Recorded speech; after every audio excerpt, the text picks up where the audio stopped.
Good morning students. आज हम study करेंगे कोवलेंट बॉन्ड सहसंयोजक बंध। देखिए, जो केमिस्ट्री है उसके अंदर 4 प्रकार के बंध पाए जाते हैं। एक तो होता है आयनिक बॉन्ड, सेकंड होता है कोवलेंट बॉन्ड, थर्ड होता है कोऑर्डिनेट बॉन्ड एंड फोर्थ होते हैं मेटेलिक बॉन्ड। आज हम स्टडी करेंगे कोवलेंट बॉन्ड सहसंयोजक बंध। जो कोवलेंट बॉन्ड है उसके नेचर को समझने के लिए 2 सिद्धांत दिए गए। फर्स्ट है VBT valence bond theory and second है मॉलिक्यूलर ऑर्बिटल थ्योरी। आज के टॉपिक में हम वीबीटी को स्टडी करेंगे। यह टॉपिक जो बीएससी फर्स्ट ईयर स्टूडेंट्स हैं उनके लिए उपयोगी है एवं यह टॉपिक इनऑर्गेनिक केमिस्ट्री के यूनिट फर्स्ट में आता है। देखिए, जो लुईस ने जो सहसंयोजक अणु के निर्माण को समझाया और फिर इसका जो है फर्दर व्याख्या जो की गई उसको हम वीबीटी के द्वारा समझते हैं। इसमें जो लुईस धारणा को हम तरंग फलन के रूप में व्यक्त करते हैं। 1927 के अंदर हिटलर एंड लंदन ने इस सिद्धांत को प्रतिपादित किया एवं 1931 में स्लेटर एंड पॉलिंग ने इसको विस्तार दिया। स्लेटर एंड पॉलिंग ने इसमें क्या क्या चीज़ें और जोड़ी हैं वो हैं संकरण, अनुनाद एवं बंध बनते वक्त जो दिशात्मक गुण होते हैं उनको फर्दर एक्सप्लेन किया। उसके बाद में जिलेस्पी एंड नाइहोम ने जो संयोजकता कोश होता है, वैलेंस सेल होता है, उसमें जो इलेक्ट्रॉन प्रतिकर्षण इलेक्ट्रॉन रिपल्सन होता है उसको समझाया। अब हम वीबीटी थ्योरी को जो है ऊर्जा आरेख के द्वारा समझते हैं। ये देखिए, ये जो मैंने हाइड्रोजन अणु का ऊर्जा आरेख बना रखा है, इसके अंदर हम देखेंगे कि किस प्रकार 2 हाइड्रोजन परमाणु जो हैं वो अतिव्यापन के द्वारा एक हाइड्रोजन अणु, मैंने क्या बोला है, हाइड्रोजन एटम, डेट मीन्स परमाणु, किस प्रकार अतिव्यापन के द्वारा हाइड्रोजन अणु डेट मीन्स मॉलिक्यूल का निर्माण करते हैं। यहाँ पे आप देख रहे हैं कि जो अनंत दूरी पर हाइड्रोजन परमाणु बहुत दूर दूर हैं।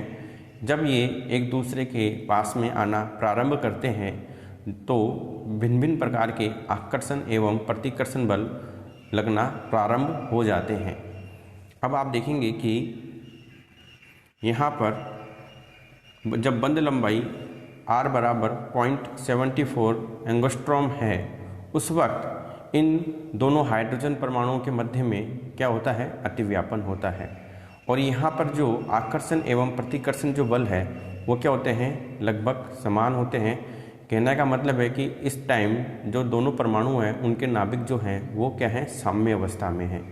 तो आप देखेंगे कि यहाँ पर जो हाइड्रोजन परमाणु हैं वो क्या है, दूर दूर हैं। जब ये पास आना प्रारंभ होते हैं तो आप देख रहे हैं कि एनर्जी का मान क्या हो रहा है, डिक्रीज हो रहा है। यहाँ पे क्या ये स्थितिज ऊर्जा है। डेट मीन्स जब हम परमाणु से अणु का निर्माण होता है तो एनर्जी का मान क्या होता है, डिक्रीज होता है। और जब केमिस्ट्री में ऊर्जा का मान कम होता है तो स्थायित्व की ओर बात होती है।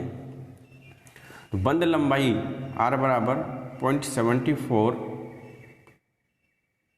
एंगस्ट्रॉम पर जो हाइड्रोजन परमाणु एक दूसरे के पास पास होते हैं उस टाइम जो अणु है वो अधिक स्थायी अवस्था में होता है और इसमें जो ऊर्जा खर्च होती है उसे क्या कहते हैं, बंध ऊर्जा। तो हाइड्रोजन बंध लंबाई पर जो ऊर्जा का मान है और अनंत दूरी पर जो ऊर्जा का मान है उनके बीच का जो अंतर है वो क्या कहलाती है, बंध ऊर्जा कहलाती है।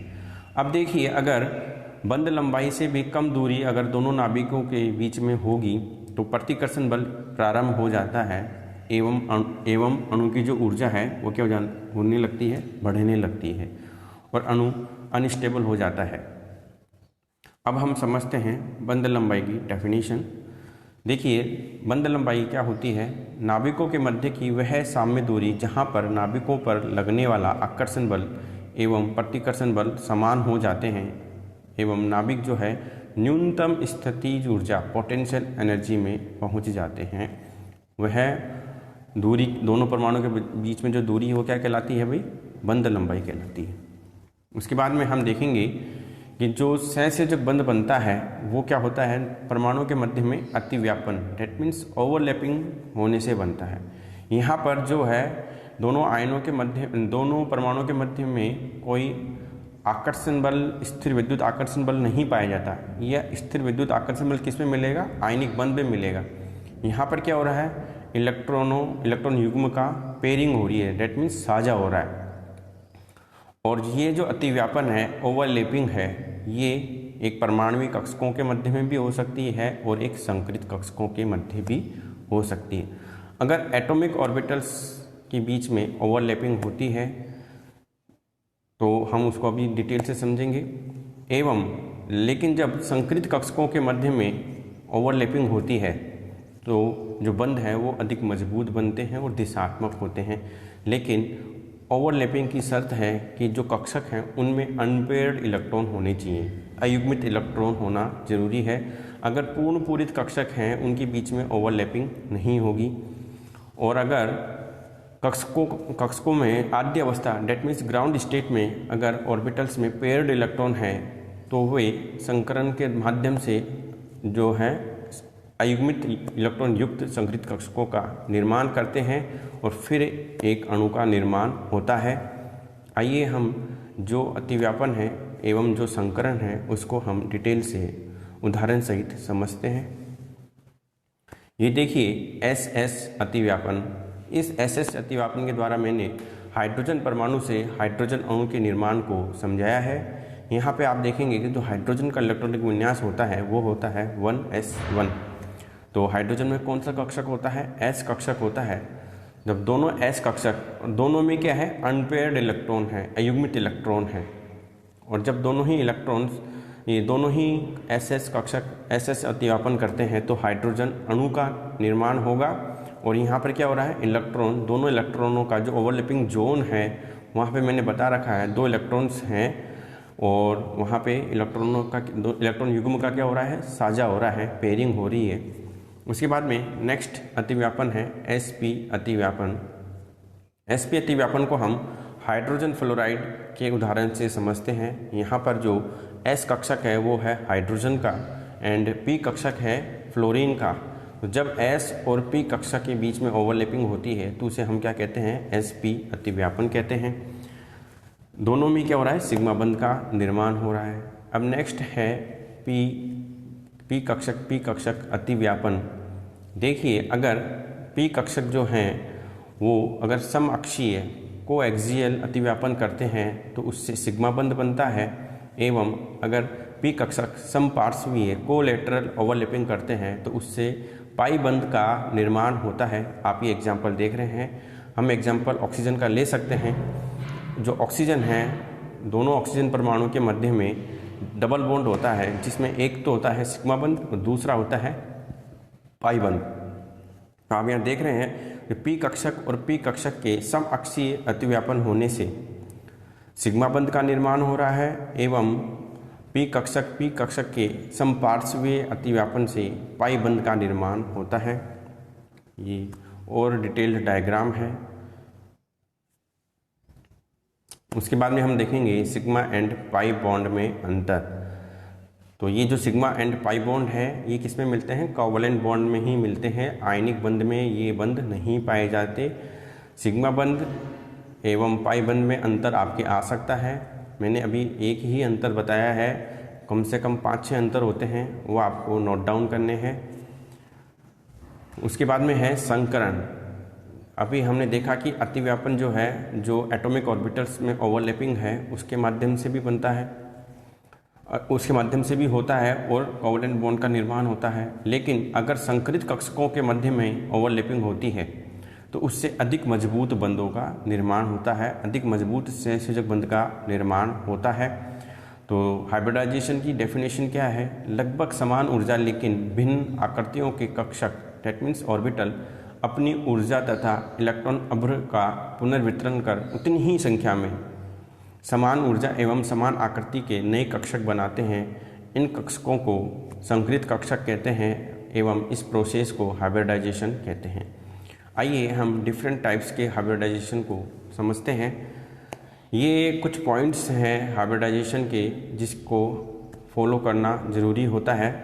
ये अधिक दिशात्मक होते हैं, जैसे सिग्मा बंध अधिक मजबूत होता है, पाई बंध कमज़ोर होता है। ये जो संकरित कक्षक होते हैं वो सभी लगभग समान ऊर्जा के कक्षक होते हैं और अधिक दिशात्मक होते हैं। उसके बाद में फर्स्ट एग्जाम्पल है sp संकरण, sp हाइब्रिडाइजेशन। इसमें देखिए मैंने एग्जाम्पल लिया है बेरिलियम क्लोराइड। बेरिलियम का जो इलेक्ट्रॉनिक विन्यास होता है वो होता है 2s2। ये ग्राउंड स्टेट में मिलता है, लेकिन एक्साइटेड स्टेट में क्या होगा, s से एक इलेक्ट्रॉन किस में चला जाएगा, p के अंदर चला जाएगा। जो p कक्षक हैं कौन कौन से हैं 2p के अंदर, px, py एंड pz। जो px कक्षक है और जो s कक्षक है उनके बीच में क्या होता है, संकरण होता है। ये संकरण का प्रोसेस मैंने बता रखा है। तो दो sp संकरित कक्षक बन रहे हैं, sp और sp वाले दो संकरित कक्षक बनते हैं। अब देखिए कैसे निर्माण होगा BeCl2 का। ये जो sp कक्षक हैं इनके अंदर अयुग्मित इलेक्ट्रॉन है। आप देखेंगे यहाँ पर ये इलेक्ट्रॉन कैसे हैं, अयुग्मित। ये देखिए ये भी अयुग्मित है, ये भी अयुग्मित है। अनपेयर्ड इलेक्ट्रॉन आपको संकरित कक्षकों में मिलेंगे। तो यहाँ पर क्या होगा, जो ये एक sp कक्षक ये रहा, दूसरा sp कक्षक ये रहा, इसमें एक अयुग्मित इलेक्ट्रॉन है, इसमें भी एक अयुग्मित इलेक्ट्रॉन है। और जो क्लोरीन है उसका जो है p कक्षक आके क्या हो रहा है, यहाँ पर क्या हो रहा है, अतिव्यापन हो रहा है। यहाँ पर sp तो बेरिलियम का और p कक्षक किसका, क्लोरीन का, इनके बीच में अतिव्यापन हो रहा है। और ये अतिव्यापन कैसा हो रहा है, कोएक्सियल, समअक्षीय। इसलिए कैसा बंध बन रहा है, सिग्मा बंध, सिग्मा बॉन्ड का निर्माण हो रहा है। तो ये है sp अतिव्यापन। अब हम नेक्स्ट समझते हैं sp2 हाइब्रिडाइजेशन। sp2 के अंदर जो है मैंने एग्जाम्पल लिया है BF3 का। यहाँ पर जो बोरोन है, बोरोन के अंदर जो इलेक्ट्रॉनिक विन्यास होता है 2s2 2p1 होता है। अब देखेंगे ये ग्राउंड स्टेट में होता है। जैसी एक्साइटेड स्टेट आती है तो यहाँ पर जो इलेक्ट्रॉन है 2p का वो फर्दर py में चला जाएगा। तो एक्साइटेड स्टेट में बोरोन का जो इलेक्ट्रॉनिक कॉन्फ़िगरेशन होगा वो होगा 2s1 2px1 2py1। इनके बीच में हाइब्रिडाइजेशन होने से 3 sp2 संकरित कक्षक बनते हैं। ये देखिए ये एक s और 2 px और py कक्षक किसके, बोरोन के, इनके बीच में हाइब्रिडाइजेशन होने से 3 sp2 संकरित कक्षक बने हैं। अब जो फ्लोरीन है वो उसमें p कक्षक मिलेगा, तो जो फ्लोरीन है एक यहाँ आ जाएगा ओवरलैपिंग के द्वारा, एक फ्लोरीन यहाँ आएगा, एक फ्लोरीन यहाँ आएगा। इस प्रकार BF3 मॉलिक्यूल का निर्माण होता है। अब इसी में ही नेक्स्ट एग्जाम्पल है SnCl2। Sn क्या है यहाँ पे, टिन। इसके अंदर क्या हो रहा है, अब आप देखेंगे कि यहाँ पर जो बॉन्ड एंगल है वो 120 से कम है, जबकि BF3 के अंदर हम देख रहे हैं यहाँ पर जो आपको बॉन्ड एंगल जो मिलेगा वो कितना है, 120 डिग्री। तो ये एक VSCPR थ्योरी होती है, उसको हम और आगे समझेंगे। तो उसको देखते हुए मैंने ये एग्जांपल लिया है। इसमें देखिए कि जो बॉन्ड एंगल है 120 डिग्री से कम क्यों हो रहा है, इसको हम समझते हैं। तो SnCl2 में जो Sn है उसका इलेक्ट्रॉनिक विन्यास होता है 5s2 और 5p2। अब ये ग्राउंड स्टेट में है, ठीक है। और फिर इनके बीच में अतिव्यापन होने से क्या होगा, 3 sp2 कक्षक बनते हैं, जिसमें एक में क्या मिलेगा, युग्मित इलेक्ट्रॉन्स होते हैं और 2 में क्या होंगे, अयुग्मित इलेक्ट्रॉन्स होंगे। तो अतिव्यापन में कौन भाग लेंगे, जिनमें अयुग्मित इलेक्ट्रॉन्स हैं वो ही अतिव्यापन में भाग लेंगे। एवं एक जो sp2 कक्षक है जिसमें इलेक्ट्रॉन युग्म है वो सहसंयोजक बंध बनाने में भाग नहीं लेगा। ये आप एग्जाम्पल से समझ रहे हैं। यहाँ पे SnCl2 में 2 क्लोरीन जो हैं p कक्षक के साथ में जो SN का sp2 कक्षक है उसके साथ अतिव्यापन कर रहे हैं और यहाँ पे कोएक्सियल अतिव्यापन हो रहा है, अतः यहाँ पर सिग्मा बंध का निर्माण हो रहा है। अब आप देखेंगे यहाँ पर 120 डिग्री से कम का कोण इसलिए है क्योंकि यहाँ पर जो इलेक्ट्रॉन युग्म एवं बॉन्ड पे सिग्मा बॉन्ड से बंधित जो इलेक्ट्रॉन युग्म हैं उनके बीच में क्या होगा, प्रतिकर्षण होगा। प्रतिकर्षण होने के कारण से ये जो बंध हैं वो अंदर की ओर आते हैं, इसलिए जो बंध कोण है, बॉन्ड एंगल है, वो 120 से कम हो जाता है। नेक्स्ट हाइब्रिडाइजेशन है sp3। sp3 में हम समझते हैं मेथेन CH4 जो कार्बन का इलेक्ट्रॉनिक कॉन्फ़िगरेशन होता है वो होता है 1s2 2s2 2p2। अब यहाँ पर क्या होगा, ये ग्राउंड स्टेट में है और एक्साइटेड स्टेट में इलेक्ट्रॉनिक कॉन्फ़िगरेशन हो जाएगा 2s1 2px1 2py1 2pz1 और इनके बीच में संकरण होता है और 4 sp3 संकरित कक्षक का निर्माण होता है। उसके बाद में आप देखेंगे कि यहाँ पर आप देख रहे हैं कि एक S और 3 P कक्षकों के मिलने से 4 sp3 संकरित कक्षक का निर्माण हो रहा है और फिर यहाँ पर ये जो हाइड्रोजन है यहाँ पर आकर क्या हो रहा है, इनके बीच में ओवरलैपिंग हो रही है। तो हाइड्रोजन का जो S कक्षक है और जो कार्बन के 4 sp3 संकरित कक्षक है उनके बीच में क्या मिलता है, अतिव्यापन होता है और मेथेन CH4 अणु का निर्माण होता है। उसके बाद में नेक्स्ट है sp3 डिसंकरण। इसका एग्जाम्पल हम लेके चलते हैं PCl5। जो फास्फोरस है उसका निम्नतम ग्राउंड स्टेट में जो इलेक्ट्रॉनिक विन्यास है वो है 3s2 3p3। जब एक्साइटेड स्टेट होगा तो एक इलेक्ट्रॉन कहाँ चला जाता है, D में, और इनके बीच में इस प्रकार हम देखेंगे कि एक S 3p और एक D में संकरण के द्वारा 5 sp3 संकरित कक्षक का निर्माण होता है। ये 5 संकरित कक्षक आप देख रहे हैं और जो फ्लोरीन या क्लोरीन है वो P कक्षक के माध्यम से इन संकरित कक्षकों से ओवरलैपिंग करता है और एक PF5 अणु का निर्माण होता है। उसके बाद में sp3 D2 संकरण, इसको हम समझेंगे SF6 के द्वारा। तो यहाँ पर जो है आप देख रहे हैं S जो है उसके साथ में कितने फ्लोरीन है, 6 फ्लोरीन है। और नेक्स्ट एग्जाम्पल है sp3 D3 का, उसको हम समझेंगे X जीनोन का फ्लोराइड कंपाउंड XeF6। यहाँ पे आप देख रहे हैं जो जीनोन में एक इलेक्ट्रॉन XeF6 में 6 फ्लोरीन के अलावा एक इलेक्ट्रॉन युग्म भी होता है।